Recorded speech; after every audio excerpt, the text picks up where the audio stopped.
Konvergen memusat, divergen itu artinya meluas. Kita punya lensa cembung itu berarti konvergen, memusatkan cahaya. Kita punya lensa cekung berarti divergen, berarti menyebarkan cahaya. Ya, kalau pakai kacamata minus, sedikit sekali ketika ada mobil polisi lewat. Kecuali lensanya sudah dibuat lensa anti radiasi. Nah, sederhananya seperti inilah ilmu komputasi itu ya. Saudara itu punya sainsnya, sementara matematika model itu adalah alat bantu kita yang kita turunkan dari teori, dan itu kita masukkan ke komputer untuk dilakukan perhitungan. Sehingga ini adalah kerja bersama. Kalau kimia komputasi berarti kerja orang kimia, kerja orang matematika, dan kerja orang komputer. Toh, perumus kimia komputasi itu juga latar belakangnya matematika.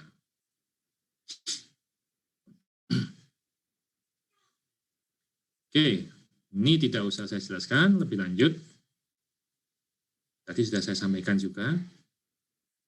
Selain ketika pakai kalkulator menjemukkan, kita juga bosan. Karena kita harus pakai kertas yang banyak sekali untuk melakukan perhitungan.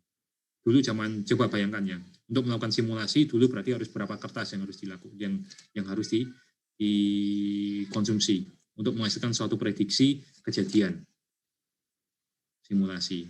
Sekarang ada kimia komputasi lebih mudah.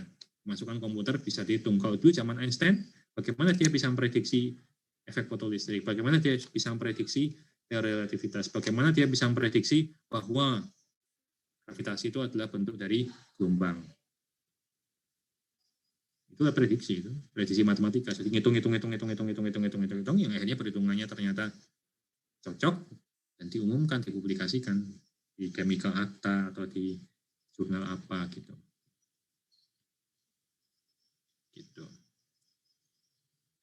Ini sekitar istilah aja bahwa kimia teori itu sama dengan kimia komputasi. Jadi saudara belajar kimia komputasi sebenarnya mempelajari kimia teori, cuma komputernya itu cuma sebagai tools, sebagai alat.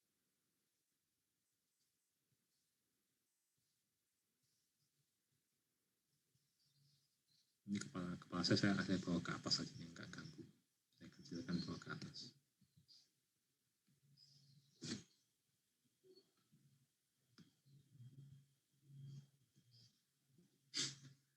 Pemodelan molekul itu diawali dengan kata model ya. Yang dinamakan model itu begini. Saudara punya senyawa benzina. Benzina itu C6H6. Siapa yang mengenal C6H6? Orang yang belajar kimia. Dan orang yang bersinggungan dengan kimia. Komputer mengenal nggak C6H6? Nggak. Karena itulah kita harus modelkan C6H6 benzina itu ke dalam suatu bentuk yang dipahami oleh komputer. Nah, untuk membuat supaya struktur C6H6 ini dapat dimodelkan oleh komputer, itu menggunakan beberapa persamaan matematika. Nah, apa yang dimasukkan? Yang dimasukkan bukan hanya strukturnya C6H6, tapi beberapa parameter yang disebut dengan deskriptor. Deskriptor itu adalah tools untuk mendeskripsikan struktur yang kita inginkan.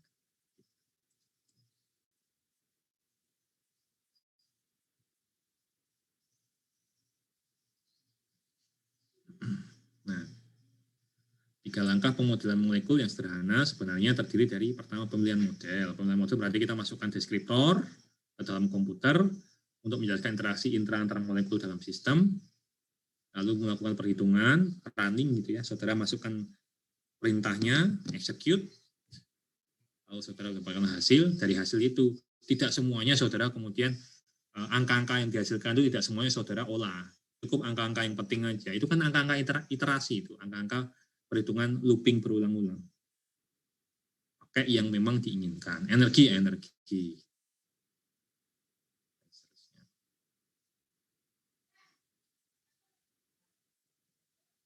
Nah, ini penemunya tahun 98. Dan kimia komputasi. Jean Popel. Menemukan kimia komputasi apakah tahun 98? Enggak, tahun 80-an, 82. Saya baru diberikan Nobel tahun 98. Jadi proses Nobel itu proses yang panjang. Dukungannya yaitu pada apa? Komputernya juga harus punya daya yang tinggi. Untuk perhitungan yang tinggi, maka komputernya juga harus punya daya yang tinggi. Pentium 4 cukup. Pentium Intel Core 2 mungkin nggak cukup untuk perhitungan simulasi. Core-nya harus berapa? Core-nya harus 4. Misal seperti itu. Simulasinya kalau Core 4 lama Pak, ya sudah, dihibridkan aja dengan suatu komputer server sehingga dia bekerja pada prosesor berapa berarti? 1, 2, 3, 4. 16 prosesor. 16 prosesor, otaknya kan ada 16 yang melakukan perhitungan. RAM-nya juga tinggi, karena RAM itu untuk nyimpan perhitungan-perhitungan yang ada sebelumnya. Jadi kalau RAM-nya pendek, nanti perhitungannya mungkin akan terputus.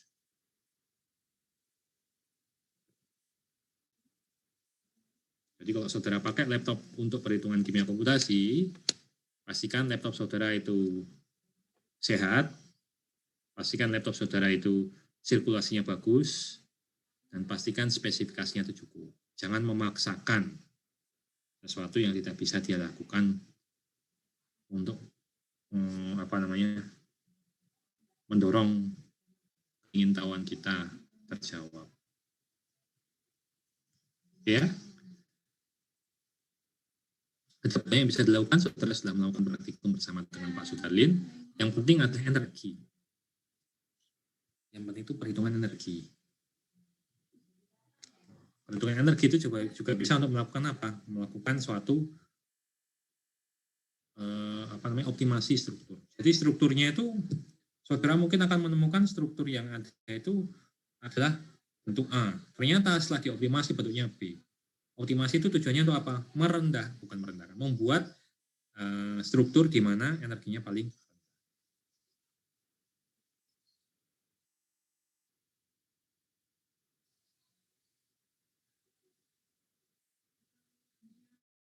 energi paling rendah itu berarti apa? Energi paling rendah? Energi paling rendah itu berarti dia paling stabil. Dan seterusnya. Ada termokimia, muatan atomik, QSAR, QSPR, statistika mekanika pakai Monte Carlo. Monte Carlo itu nama daerah di negara Monaco yang banyak kasinonya. Nah, disebut simulasi Monte Carlo karena apa? Di sana menghitungkan beberapa peluang dihitung simulasinya, makanya disebut dengan Monte Carlo. Lalu dinamika molekular. Nah, contohnya seperti ini. Saudara kemarin sudah berhasil menghitung ya. Ini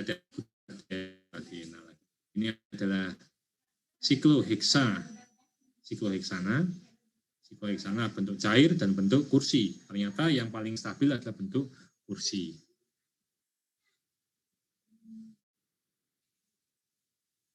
Mana bentuk kursi? Yang bawah ini. Ya enggak, coba. Ini enggak kelihatan nih saya. Ternyata yang stabil bentuk kursi. Tetapi kadang-kadang juga bisa lebih stabil bentuk perahu, tergantung apa substituennya. Lalu ini juga bisa menghitung muatannya. Nah, muatan-muatan yang kecil-kecil ini adalah deskriptor ya. Jadi ini dimiliki oleh senyawa tersebut, nggak dimiliki oleh atom lain. Jadi saudara nantinya juga bisa mengisikan ini sebagai deskriptor. Tapi harus dinomori C berapa, H berapa, seperti itu. Misalnya C1, C2, C1 itu yang 0,184, C2 itu minus 0,295. Lalu mekanisme reaksi, prediksi mekanisme reaksi juga bisa.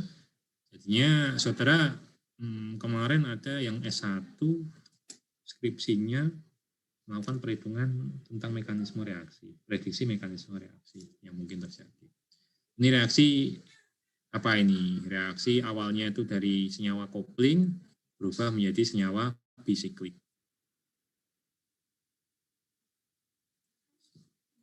Heterosiklik. Ilmu kimianya bisa dihitung.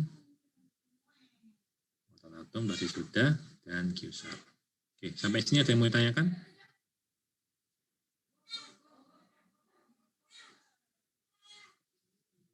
Silakan, ada yang mau ditanyakan sampai sini?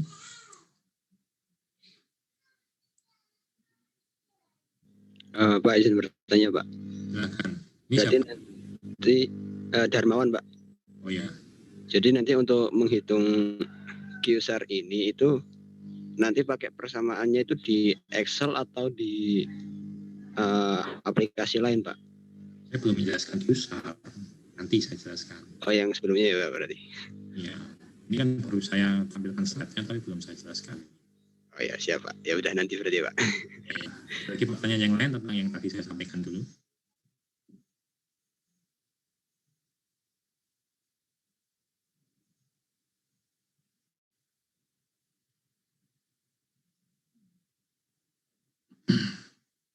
Baik, tidak ada ya.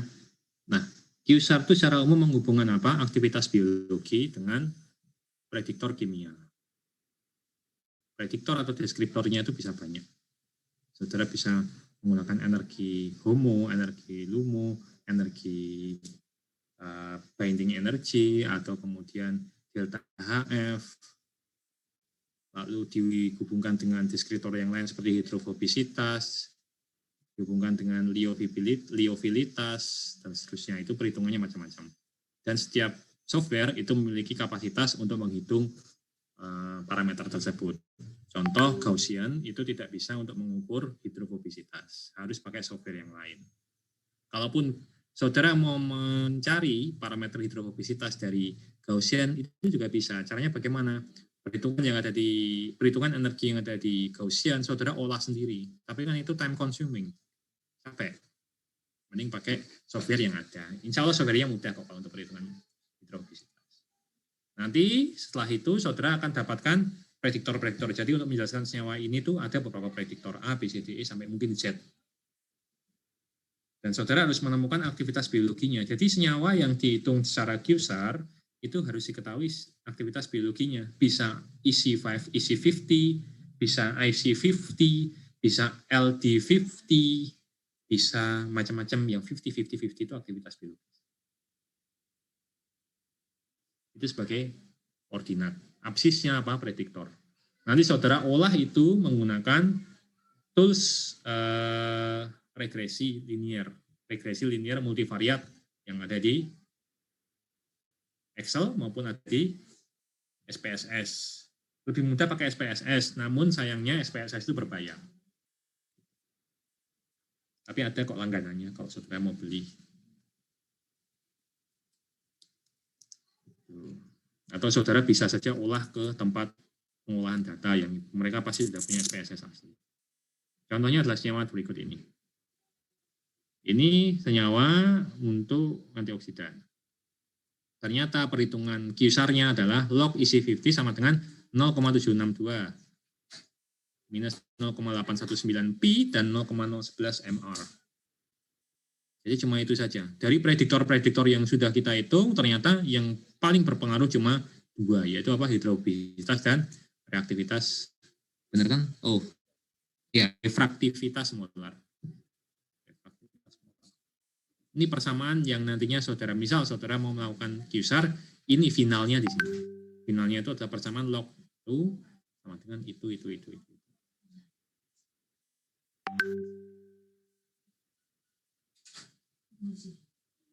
Ini sudah dijelaskan sebelumnya, saya tidak menjelaskan ulang ya.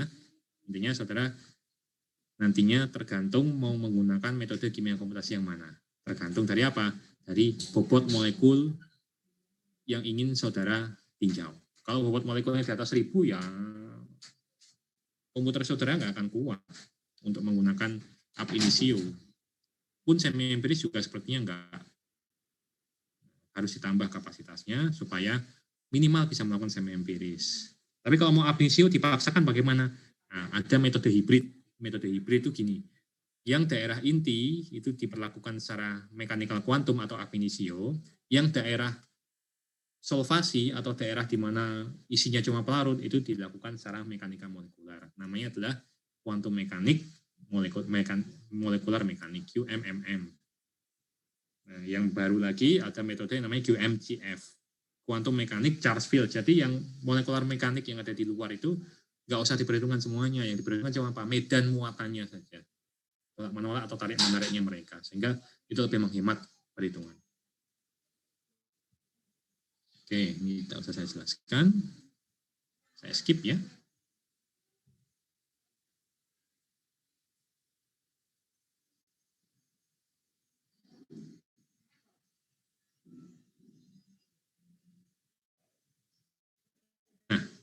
Ini perlu saya jelaskan sedikit. Apa yang bisa dihitung dari ab initio? Berikut, saudara bisa membacanya sendiri. Bisa menghitung geometri, energi energi keseimbangan struktur, dan seterusnya. Dapat menghitung energi ground and excited states. Dapat menghitung juga, bukan menghitung, lebih tepatnya mengurus menyesuaikan konfigurasi elektron, menyesuaikan konfigurasi dari beberapa senyawa geometrinya, lalu dapat menghitung fungsi gelombang dan deskriptor yang berfungsi fungsi gelombang, dapat menghitung ini. Kemarin saudara sudah melakukan perhitungan spektroskopi ya, itu adalah ab initio. Cuma ada beberapa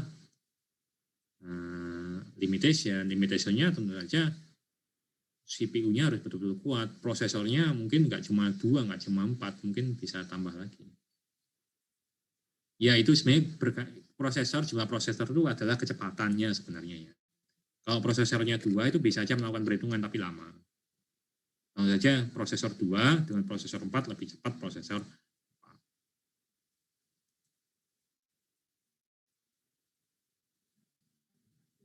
Kadang-kadang ada interaksi elektron, konfigurasi elektron yang saling mengganggu. Di dalam ab initio itu bisa diatasi dengan cara apa? Dengan cara nanti ada suatu teknik yang disebut dengan BSSE, basis set superpositional error. Ada satu teknik itu nanti. Jadi kan kadang-kadang elektron itu kan bentuknya kalau dalam kuantum mekanik itu bentuknya kan adalah gelombang ya. Karena gelombang dan gelombang itu saling berinteraksi, maka ada superposisi. Superposisi yang bersifat destruktif, yang superposisi yang bersifat konstruktif. Itu sama-sama mengganggu. Nah, kita bisa mendeteksi itu dan bisa menghilangkan faktor itu. Dan melakukan apa? Perhitungan BSSE. Tapi kelebihannya jelas, tidak ada bias eksperimental. Jadi data eksperimen insya Allah sama dengan data perhitungan. Dan seterusnya. Bahkan dapat juga bisa menghitung struktur yang baru. Nah, nantinya setelah QSAR, misal saudara melakukan QSAR, struktur yang baru itu bisa saudara prediksikan juga sifatnya. Menggunakan apa? Ab initio. Tidak perlu memberikan data eksperimen karena saudara prediksi struktur yang baru kan, belum pernah disintesis. Kalau struktur yang baru itu memiliki kemampuan yang ternyata itu menjanjikan, baru kemudian disintesis. Masuk kemana? Orang sintesis. Orang sintesis itu kerjanya di mana? Di laboratorium, cooking lab. Menggunakan apa? Menggunakan teori-teori kimia organik, terutama apa? Sintesis senyawa organik yang saudara dapatkan semester ini. Sudah dapat ya, SSO ya? 2019. Baru dapat.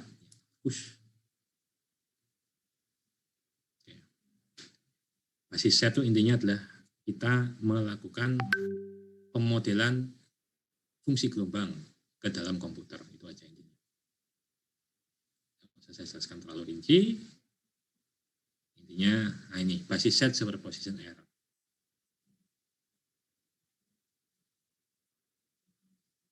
Perhitungannya seperti ini, supaya kita bisa mendeteksi apakah ada error karena superposisi atau tidak. Seperti itu. Jadi, R itu adalah perhitungan energi secara kompleksnya ya. R kompleks, dengan adanya interaksi, R itu kompleks ya dengan adanya interaksi, jadi delta E itu adalah basis set superposition error. Delta E-nya ini akan bisa diterima jika nilainya kurang dari sekian, tergantung dari struktur yang mau dihitung. Cara menghitungnya bagaimana? Kompleksnya itu dihitung energinya, kurangi kompleks A sendiri dan kompleks B sendiri. Jadi kita melakukan suatu ghosting, perhitungan ghost, perhitungan hantu. Jadi EAB itu kompleks seluruhnya, lalu kemudian dikurangi dengan energi dari A sendiri. A ada B, A dan B itu bergabung, itu namanya kompleks AB. Lalu A kita perhitungan sendiri sementara B-nya nggak ada, B kita perhitungan sendiri sementara A-nya nggak ada. Gitu. Ya, saudara bisa baca-baca aja nantinya secara komplitnya di slide saya. Ini kan cuma teori. Yang penting kita ke aplikasinya. Baik, sekarang ada yang mau diskusikan? Saya kembalikan ke slide awal tadi.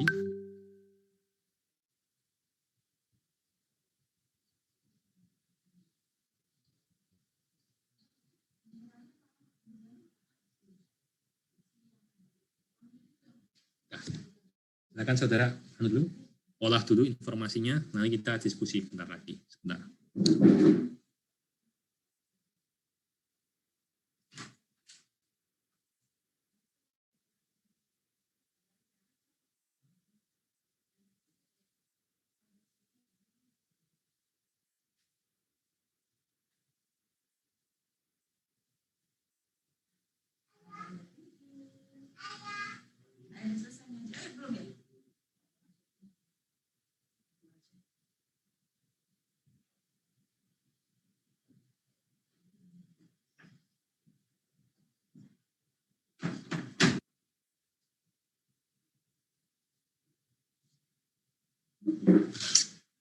Silakan kalau ada yang mau didiskusikan, ditanyakan langsung saja.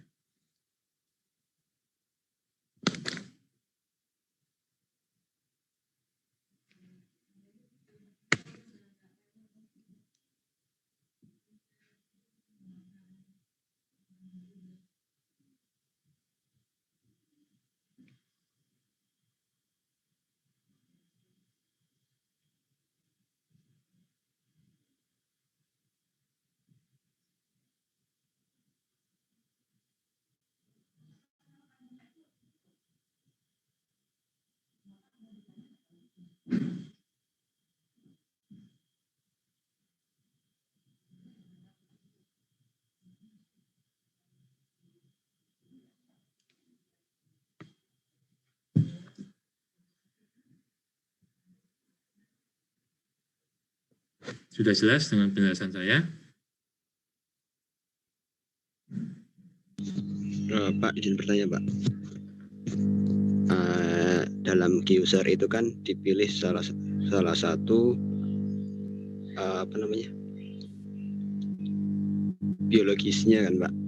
Nah itu apakah harus kalau memang IC50 ya IC50 semuanya, LD50 ya LD50 semuanya, atau bisa campuran Pak?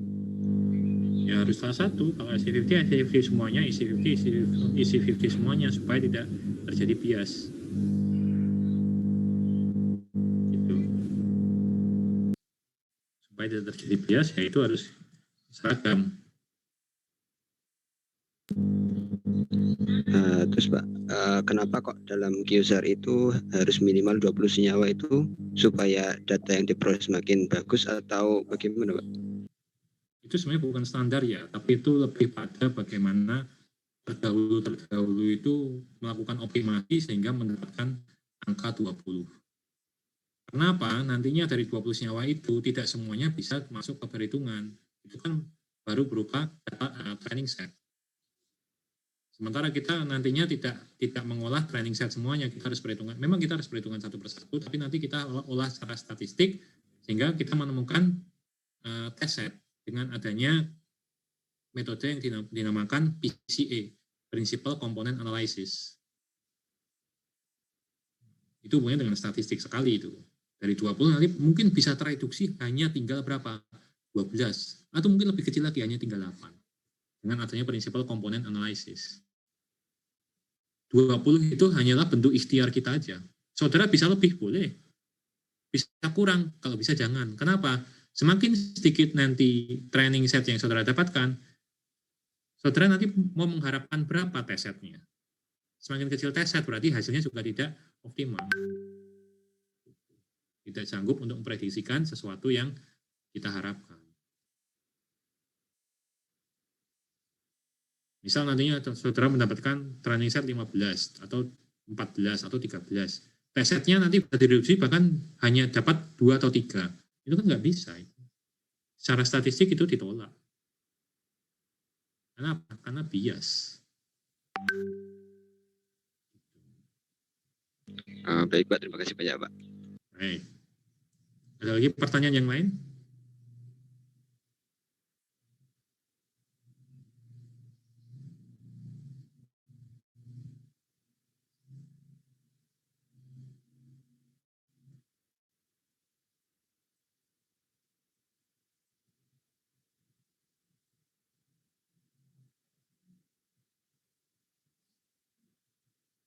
Tidak ada? Baik.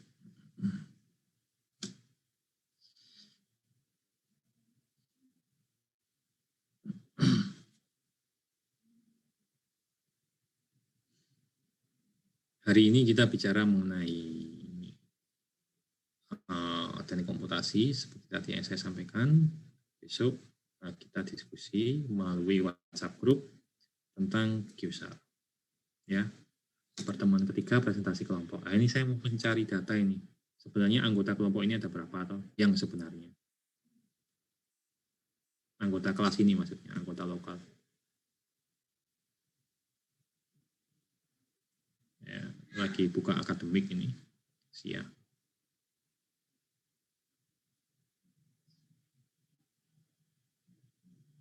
17, Pak. 17 ya. Iya. Itu yang asli, namanya dari SIA. Iya, Pak, ada di daring. Daring ya. 11.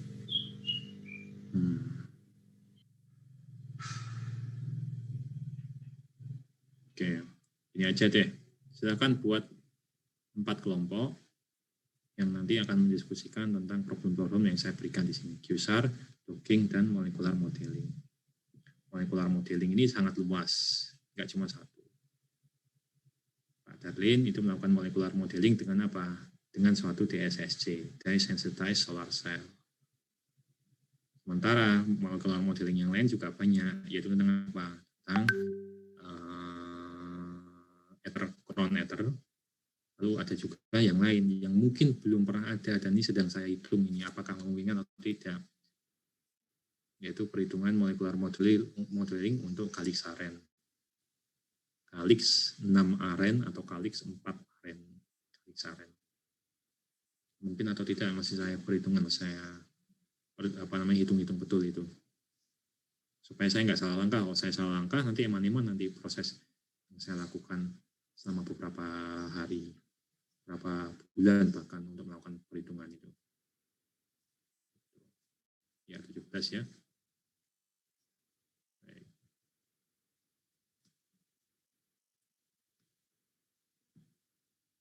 Silakan buatnya bebas ya. Buatnya bebas, silakan saudara buat kelompoknya bebas, 4 kelompok, berarti anggotanya ada yang 4 atau yang 5. Nah, tema minggu depan itu tentang QSAR. Jadi caranya seperti ini. Saudara minggu depan atau boleh mulai dari minggu ini mencari topik-topik tentang QSAR melalui akses jurnal. Jurnal yang saudara akses silakan jadikan dalam satu draft, berikan linknya ke saya. Nanti akan kita kaji bersama sebelum hari Kamis. Lalu nantinya pertemuan ketiga kita akan melakukan kuliah sinkronus untuk melakukan presentasi kelompok dan diskusi di sana. Pertemuan keempat, saudara nanti mencari data mencari jurnal tentang apa? Molecular docking. Pertemuan kelima, presentasi, dan seterusnya. Gitu ya, sampai pertemuan ke-7. Dari sini saya mau ditanyakan. Pak, itu nanti jurnalnya satu atau boleh lebih dari satu, Pak? Ya, harapannya nggak cuma satu. Harapannya sih boleh lebih dari satu. Lantas nanti kami jadikan artikel atau bagaimana, Pak? Iya, memang seperti itu arahan saya. Jadi dari beberapa jurnal itu saudara buat theoretical review. Buat suatu artikel theoretical review. Theoretical review itu kalau dalam bahasa skripsi itu bab 2. Kajian pustaka. Landasan teori. Nah, di theoretical review itu saudara boleh apa? Pertama, misalnya saudara menemukan 5 jurnal. 5 jurnal itu saudara ulas dengan bahasa sendiri. Jadi nanti di pertemuan ketiga saudara sebelum presentasi mengumpulkan theoretical review yang telah saudara buat. Saya nanti akan send. Di theoretical review itu saudara boleh melakukan apa? Pertama, boleh melakukan pembandingan satu dengan yang lainnya, data satu dengan yang lainnya. Yang kedua, boleh melakukan analisis kritis. Jadi misal jurnal A ini membahas tentang ini, namun sayangnya parameter ini tidak ikut dimasukkan atau tidak ikut diperhitungkan, itu boleh.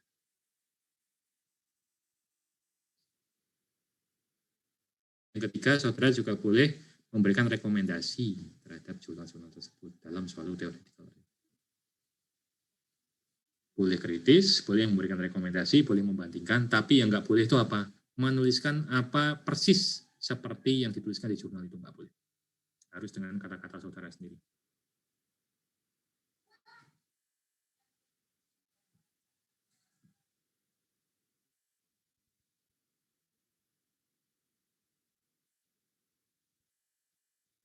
Itu. Atau yang mau ditanyakan? Bagian kelompoknya bebas. Ali ini nggak termasuk peserta atau bukan Ali ini? Termasuk Pak. Termasuk. Ya. Yang nggak termasuk siapa satu orang itu? Iklima Pak. Iklima. Itu masukkan kemana silahkan. Oke, kita diskusi mulai minggu depan. Yang lain ada pertanyaan enggak?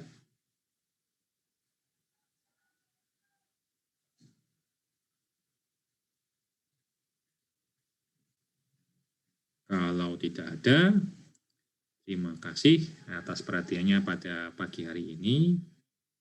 Silakan diskusi bersama, gunakan grup WhatsApp-nya, optimalkan pertemuan kita secara maya di grup WhatsApp, supaya mendapatkan informasi yang sesuai. Jadi mungkin kita ketemu setelah Lebaran, ya itu termasuk pertemuan ketiga. Jadi pertemuan kedua itu ya kapanpun saudara mau, saudara diskusi dengan saya. Gitu. Nanti saudara mengisikan kehadiran di e-learning ya, lupa ya. Oke, terima kasih atas perhatiannya. Semoga bermanfaat dan langsung segera eksekusi saja. Selamat pagi. Assalamualaikum warahmatullahi wabarakatuh. Waalaikumsalam warahmatullahi wabarakatuh. Terima kasih Pak.